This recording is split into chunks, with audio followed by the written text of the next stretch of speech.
السميع العليم من الشيطان اللعين الرجيم. بسم الله الرحمن الرحيم. الحمد لأهله والصلاة على أهلها. أما بعد فقد قال سبحانه وتعالى في كتابه المجيد وفرقان الحميد وقوله الحق. بسم الله الرحمن الرحيم. من ذا الذي يقرض الله قرضا حسنا.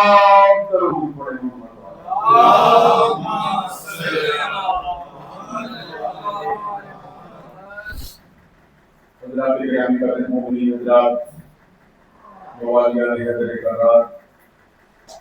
یہ سلسلہ فرش ادا ایام محرم، ایام ادا کی آمد سے پہلے ہر سال کوشش ہوتی ہے کہ اس کو طلوع اشک کا عنوان، لوگ احترام محرم یا استقبال محرم لکھتے تھے، تو محسن نقوی شہید نے کہا کہ غم کا استقبال نہیں ہوتا، یہ غم کے ایام ہے، اس لیے انہوں نے یہ نام تجویز کیا تھا طلوع اشک۔ تو مجھے حسن ظاہری صاحب نے کہا کہ یہ بہترین نام ہے جو محسن نقوی شہید نے اپنی زندگی میں تجویز کیا تھا، استقبال محرم کی بجائے اس کو طلوع اشک کا عنوان دیا۔ درود پڑھ لیں محمد والے۔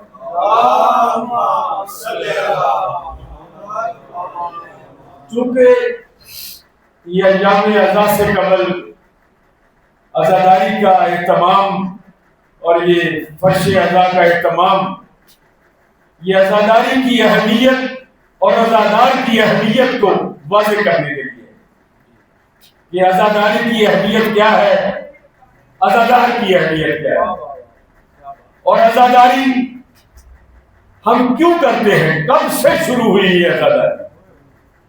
اور جو ہے شاید دنیا یہ سمجھ رہی ہے کہ اس کی ابتدا 61 ہجری سے ہوئی، لیکن تاریخ انسانیت بتاتی ہے کہ سب سے پہلے گریہ کرنے والے کا نام حضرت آدم ہے، جس نے غم حسین میں گریہ کیا۔ اور جو ہے کہ جب وہ کہتے ہیں کہ جنت سے نکالے گئے یہ ترک اولا ہوا، برسوں روتے رہے، ان کا برسوں کا رونا بھی کام نہ آیا۔ تو پھر جبریل کے ذریعے یہ کہا گیا، پیغام بھیجا گیا، آدم وہ سبق یاد کر جس سبق سے تیری توبہ قبول ہو سکتی ہے۔ تو جبریل نے آ کر اشاروں میں آدم کو وہ سبق یاد دلایا کہ یوں کہ اللہم انت المحمود بحق محمد وانت الاعلی بحق علی وانت الفاطر بحق فاطمہ الزہرا وانت قبیل الاحسان بحق الحسن وانت قبیل وانت محسن بحق حسین۔ کہتے جیسے ہی یہ دعا کا اختتام ہوا، حسین کا نام آیا، آدم کے بے ساختہ آنسو جاری ہو گئے۔ حسین کے عشق میں، حسین کی مصیبت میں، حسین کے غم میں یہ پہلے آنسو تھے جن کے صدقے میں توبہ بھی قبول ہوئی اور دوبارہ جنت بھی چلے گئے۔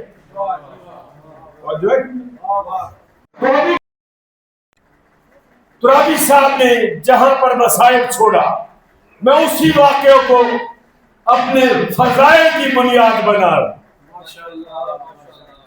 کہ مجلس کی آغاز کب ہوا۔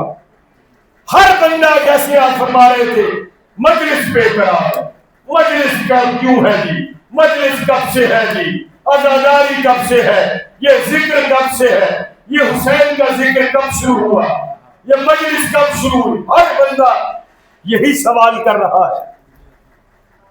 تو سب سے پہلے تو میں نے گریہ جناب آدم بتا دیا۔ تاریخ انسانیت سے سب سے پہلی جو عزاداری ہے، جو غم حسین میں آنسو بہائے، وہ جناب آدم نے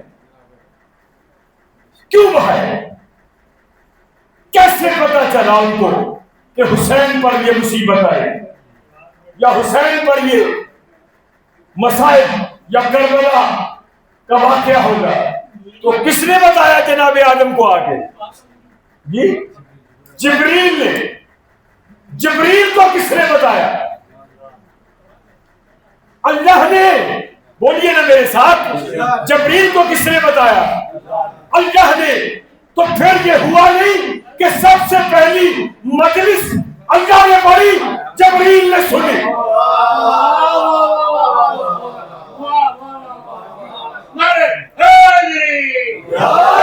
سب سے پہلی مجلس اللہ نے پڑھی, جبریل نے سنی.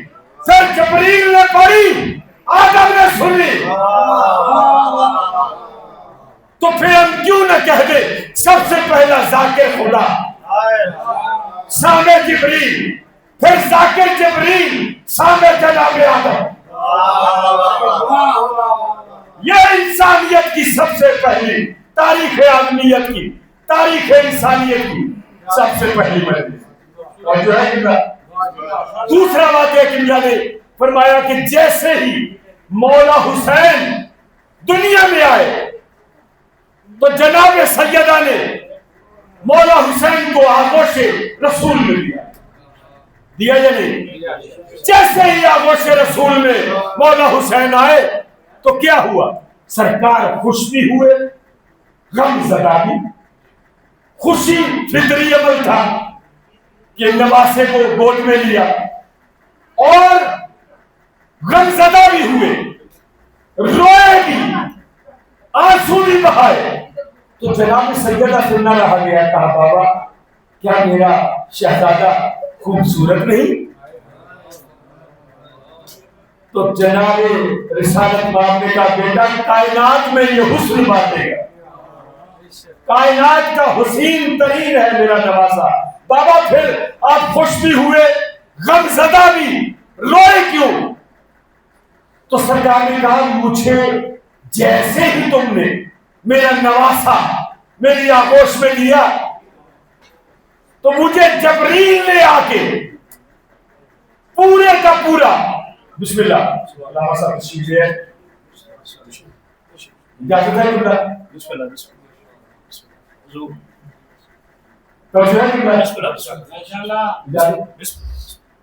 جیسے ہی مولا حسین آغوش رسول میں آئے, میں عزاداری کی اہلیت اور عزاداری کی ابتدا بتا رہا ہوں کہ عزاداری کی ابتدا پہلی میں نے آپ کو بتائی کہ جب آدم نے دعا کی تو 5 ہستیوں کا حوالہ دیا, تو 5 ہستیوں کے آخر میں حسین کا نام آیا. آدم روئے. روئے کیوں؟ کہ جبریل نے آ کے واقعہ کربلا سنا دیا. آدم نے کہا کہ یہ کیا وجہ ہے اس نام پہ مجھے رونا کیوں آیا, میرے آنسو کیوں جاری ہوئے؟ تو جو ہے تو جبریل نے کہا کہ پورے کا پورا واقعہ جناب آدم کو سنایا کہ اس طرح اس ہستی کے مسائل آئیں گے. تو میں یہی عرض کر چکا کہ سب سے پہلا ذاکر خدا سامع جبریل, پھر ذاکر جبریل سامع آدم.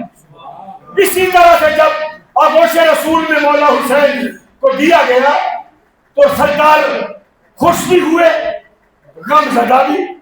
تو جناب سیدہ نے پوچھا بابا خوش بھی ہوئے, غم زدہ بھی؟ آپ کہتا ہے جیسے ہی تم نے میری آغوش میں میرا نواسا لیا تو جبریل نے پورے کا پورا واقعہ کربلا مجھے سنایا. اور پھر میں وہی سوال کرتا ہوں جبریل کو کس نے بتایا؟ اللہ نے.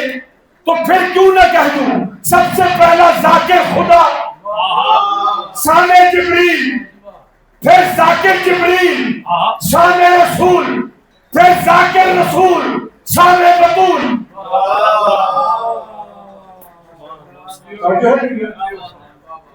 اس تاریخی حقیقت سے کسی کو مجال انکار ہے تو بتا. جبریل کے فرشتوں کو بھی خبر نہیں ہو سکتی کہ واقعہ کربلا ہوگا. یقیناً جبریل کو واقعہ کربلا اللہ نے سنایا, اللہ نے جبریل کو سنایا, جبریل نے رسول کو سنایا, رسول نے بطول کو سنایا. تو پہلا ذاکر خدا